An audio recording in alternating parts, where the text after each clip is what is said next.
I'm Mark. I'm an alcoholic. Mark. Still. It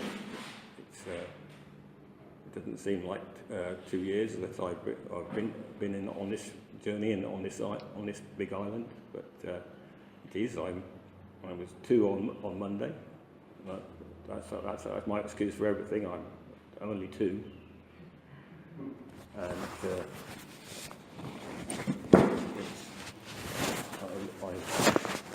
hardly anybody here will have had the pleasure of hearing my first year's share, so I'll start off by going into the gory details of how I got here, and that's partly explained by the fact that I'm not really 2 years old. I'm more like 62 years old. It's 40 odd years ago when I first started drinking. Can you believe it? 40 odd years. And I'm still here, somehow. But that was back in 1973, for a long time before most of you were born. And it certainly seems like a lifetime ago, because it was. And it's one of the things that I'm always grateful on a daily basis, that I'm here, breathing, talking to you, albeit in a very strange land. Not to paraphrase a certain book, but I am a stranger in a strange land, and even more strange is the fact the reason I'm here rather than back in the UK, which I'm here to tell you they do have rehabs in the UK. They're just a little more luxurious, and their rules are not quite as stringent and powerful as the rules at the house on the hill, and that's believe it or not, that is a mercy, because had I not been again very fortunate to have a sister who lives in Zimbabwe and who could point me in the direction of the house on the hill, I would have gone to a place in the UK which I would have enjoyed immensely, as any self-respecting addict would, because I would had the torment of my fondness for drink taken away from me, and I would have had some lovely psych meds to comfort and make my stay in the luxurious circumstances of that particular rehab a very cosy and comfortable one, from which I would probably have learned absolutely nothing, which is this is another reason to be grateful for coming to Cedars, where I am learning deep and powerful lessons on a daily basis. It's not just over the 2 years, which I've probably had more life experience in those 2 years than I had in the previous 40 or more. Because when I came here, I was no longer protected from the world, from my feelings, or from other people by the rapture of alcohol, and I was open to all the things that I've run away from, and this is when I'm talking about things to run away from, I'm talking about large insects, or the cataclysmic storms we have here. Believe me, in the UK they don't come that often, and to be just under a lightly thatched roof and have the heavens tear themselves apart would be reason to reach for the next bottle and the next bottle after that. But it's just normal. It's just everyday. It's just part of my experience now. And this is not she's not even getting to the being, listen, just hearing people's awful experiences, of raw experiences of real life. Because real life is something that I was not used to. I'd hidden away from it, and if not administered in small doses over a longish period, I would have been sufficiently maddened to go do anything to get something that would make me feel okay, or all right, or safe. But now I have had friends pass away on me. People die, and me have to go to their memorials, which is an experience unlike anything that I was used to. But it's now something I accept as part of my existence, part of a necessary thing for me to experience, and for anybody to experience. I mean, on a lighter note, before I came here, I pretended to be a supporter of a certain football team, which shall be nameless, to spare the feelings of my co-host here. But now I'm fully prepared to call myself an Arsenal supporter, and care and not care should they and in a very strange, unusual way lose a game or two. That wouldn't have been a real experience for me, but now it is. And in the former times, the Mark, who was in active addiction, would have again disappeared further into his rabbit hole and not come out again, probably. But now I accept it as part of the price of being loyal to a particular organisation. Yeah. Much as people find that difficult to believe, because both my chairman here and my absent sponsor are supporters of a certain other team whose virtue is a mystery to me. But there you go. That's their journey, and they have to live with it. Yeah. Before I get too much on a high horse about teams, I'll get back onto my little journey. As I say, I was 40 years of drinking, which is a good way, a good slow way to kill yourself. But I didn't have, being not the most. God did not want this to happen, and and I wasn't skillful enough to pull it off, and here I am. But the thing is that when I started, unlike a lot of people, when I started drinking, I didn't drink because other people did, or because it was fashionable, or it made me cool with other people. It was simply because it took me out of the world that I didn't want to be in, straight away, like that. And that was a great thing, And so from the get-go, I was drinking to get smashed, and that's all I cared about. I didn't drink I just drank for me, or in privacy. And living out in the country, that helps. Living out in the country, because there's lots of privacy there. And so, unfortunately, that meant that I was blind to what was the effect of this passion was on my family.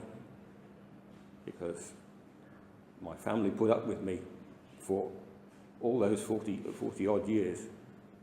And believe you me, when I now turning over the stones and in step 4 and other places, I find that it almost beggars my, I'm amazed at how much they put up with, because I was a handful, a very large cuckoo in the nest of my family, and they put up with a lot over a long time, a long time.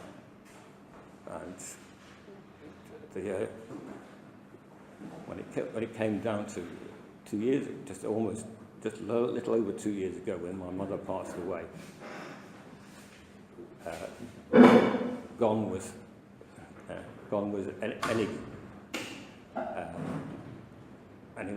anyone to prolong the fantasy that I could live that life any longer. That my mother was gone, my father had gone a few years before that, and my brother lives away in the US, so I was left in the alcoholic's favourite position, totally alone. Yeah, and as in the book, I was living in a species of 20th century cave, and keeping it as dark as possible, and my only access to the real world was through the television, which of course is not a real world at all. It's a very convenient way to vent the blind rages of the foolish person that sits drinking in front of it. But somehow, as I say, it's a long time, and somehow although it was, by that time, it was a horror. My drinking and using experience was a horror. And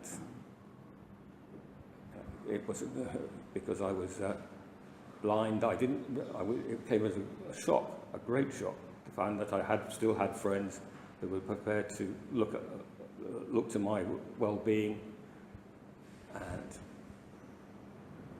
made sure that I got on a plane and flew to I don't know where. Someone else bought the tickets. I didn't know where it was going, what I was letting myself in for, anything. I was just too completely destroyed to care. I was just.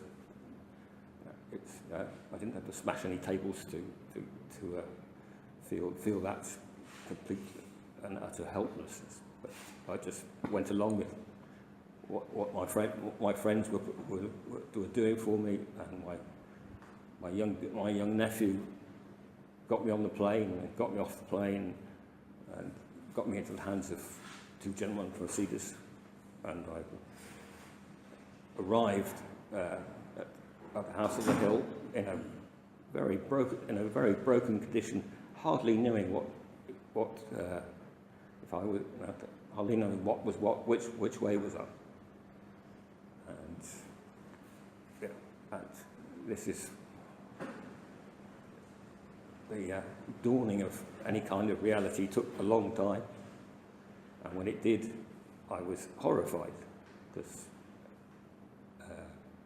the whole ethos of AA had been alien, had been a hate thing, a thing of hate for the drinking mark, and now he finds himself in sobriety central. Yes, in the perfect place for someone who didn't want to get better. And eventually, the time, the months, because I was told I was only going to be there for 3 months. I say only, because 3 months seemed like a life sentence to me at the beginning. But it's as wisdom has seeped into this poor deluded brain here, it's become not only a necessity for me to be there, but it's become a home. Because I now live on the property after completing my 12 steps. And it's very strange, but look, for a great period of my life, one of my heartfelt dreams was to have a little place of my own. Now I've got a little place of my own, albeit that it's round and has a straw roof. But as I say, I have to share it with various other strange creatures who insist on living there, and well, it's all part of life experience, and makes life interesting, which is a welcome thing for alcoholics, because we don't like to be bored, and it's impossible to be bored here for me, because there's so much coming, so much experience, so much things that I learn just by being, just by experiencing the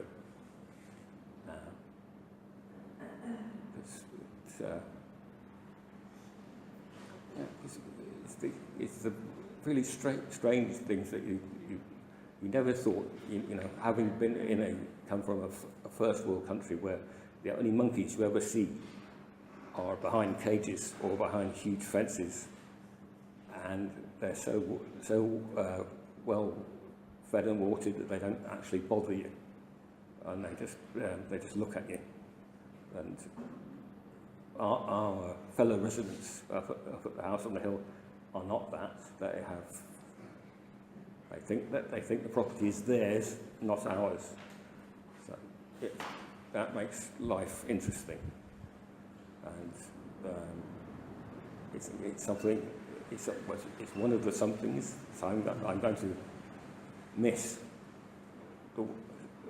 someday in the future, which is indeterminate at the moment, when I return to the UK, because I hope to one day. It's not a place to go back presently. They just lost their Prime Minister again. But when I do go back, I will have many things to miss. It's not just the wildlife, the weather, and the beautiful countryside. No, it's the people. It's the most important factor for me of my experiences on the house, on the hill, is, and indeed the building of my recovery is the experience of exceptional people.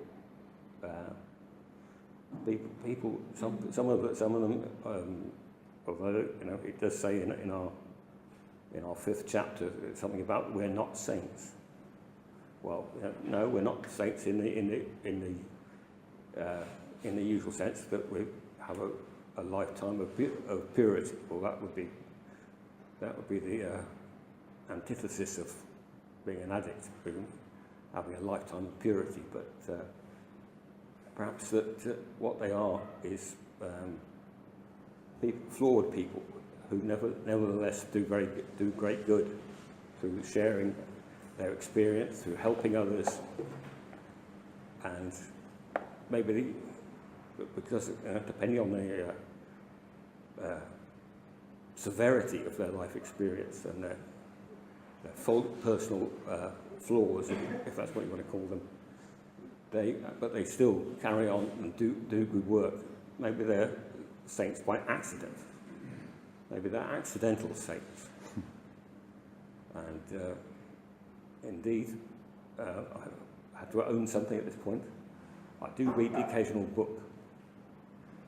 And the occasional book, yes, even not just the big book and not just the other big book, but quite a few books. And one of them is called Accidental Saints, which I recommend to all of us, because the author is a recovering alcoholic herself, but she found a brand pardon the expression, a brand of religion that suited herself and suited people like her.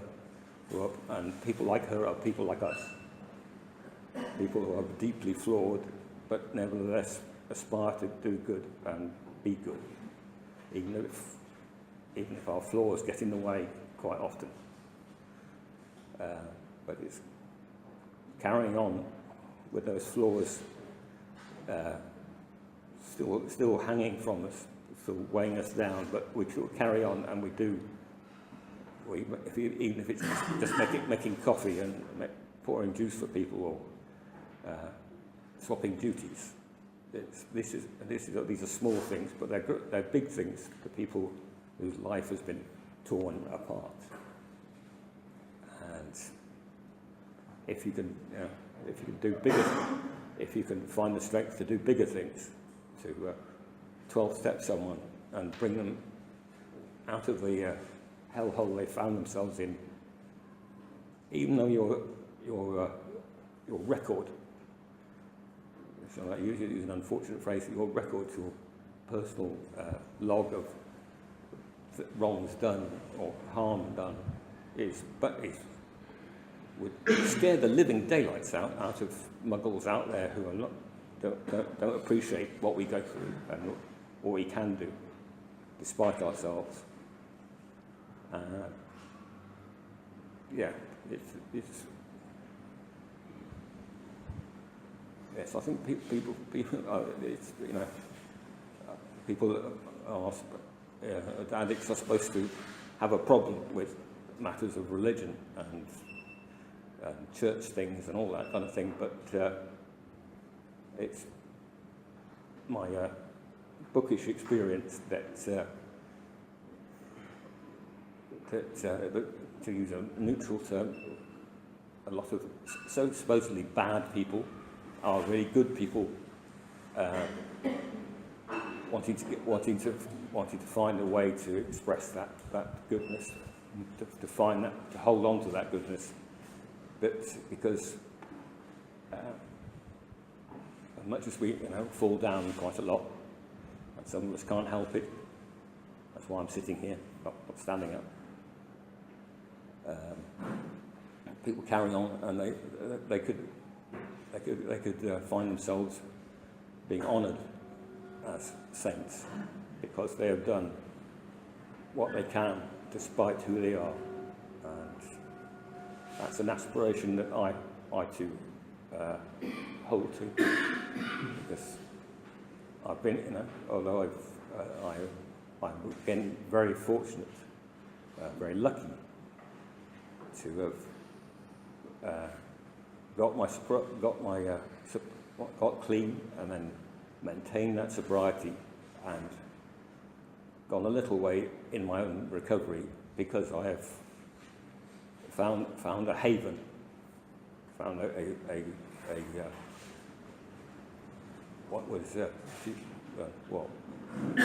Reese is not here, so I can't. He won't be able to explain this reference, but it's. Cedars is the last lonely house in the West. If you read Lord of the Rings, you'll know that it's called Rivendell, and there's actually a picture puzzle in the dining hall of Rivendell. That's a haven, a place that people in desperate straits find after a long struggle, and it enables them to carry on, gives them the strength to carry on. And it's as I say, that's the place, which is a good place. But people, and I hesitate to name names because it's we prize our anonymity. But I've known several people who have come through Cedars who I think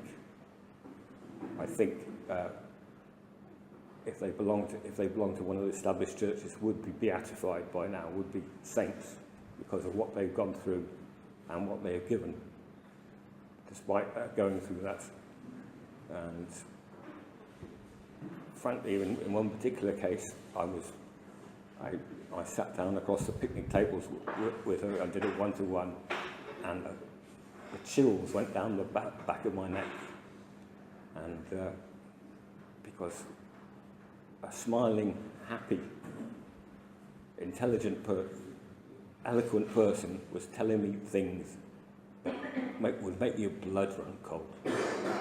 And this was her everyday life experience. And she's now doing for the medical profession what they could not do for themselves, because all their book learning is not the same as lived experience, and lived experience is is our currency, is what our bread of life that makes everything work. And if it doesn't work, well, maybe we'll try again, and try again, and try again another time. And if we're like distinguished speaker that was here a couple of weeks ago, they will still come after the 7th or 8th time.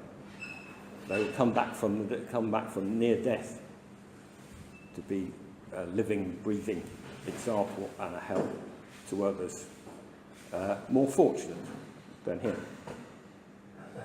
And before I get too much on my soapbox, even though this is probably shorter than the time I'm allowed, I think I probably said enough, because my journey continues, and I hope to survive and prosper in that future. And even if I don't get any more of these, I hope to be coming back next year, and who knows, maybe the year after that, and to update my story, update my captain's log, whichever star date it happens to be. Thank you for letting me share. Thanks, Mark.